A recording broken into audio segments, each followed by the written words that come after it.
আজকে আমি আপনাদেরকে খুব মজার এবং ইজি পিজি একটা রেসিপি দেখাবো। সো ফার্স্টেই আমি কিন্তু আড়ঙের ফুল টক দইটা নিয়ে নিয়েছি, একদম ফুল ডিব্বা নিয়ে নিব। দেন হচ্ছে আমি একটা কনডেন্স মিল্ক নিয়েছি, পুরোটাই আমার লাগবে। দেন হচ্ছে আমি ডানোর স্টেরিল আইসক্রিমটা নিয়েছি, এটাও আমার সম্পূর্ণটাই লাগছে।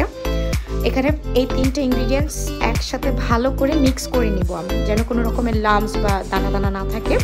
ভালো একটা স্মুথ একটা টেক্সচার আপনারা দেখতেই পাচ্ছেন। আমি কিন্তু হ্যান্ড বিটার দিয়ে বিট করছি, আপনাদের যদি ইলেকট্রিক বিটার থাকে সেটাও ব্যবহার করতে পারেন। দেন এখানে আমি বাজার থেকে হোসেনের একটা মিক্সড ফ্রুট ককটেল কিনে এনেছিলাম। ওইটা আমি স্ট্রেইনারে মানে পানিটা ঝরা দিয়ে রেখেছিলাম, কারণ আপনারা সবাই জানেন যে এই ধরনের প্রোডাক্টগুলো কিন্তু আপনার পানির মধ্যেই থাকে। তো পানিটা আমি ঝরা দিয়ে নিয়েছি, আর এটা আমি মিক্স করে ফেললাম। দেন আমি একটা শুকনো পাত্রতে এটা ঢেলে নিচ্ছি। এটা এখন আপনাদের কাছে মনে হতে পারে কনসিস্টেন্সিটা অনেক বেশি হচ্ছে পানি পানি, বাট এটা যখন আপনি 2 ঘন্টা ফ্রিজে রেখে দিবেন তখন কিন্তু এটা একদম ঠিক হয়ে যাবে। সো খুবই সিম্পল একটা রেসিপি, আর মাত্র 4টে ইনগ্রিডিয়েন্টস দিয়ে হচ্ছে আপনারা এই ফ্রুট কাস্টার্ডটা বানিয়ে খাবেন।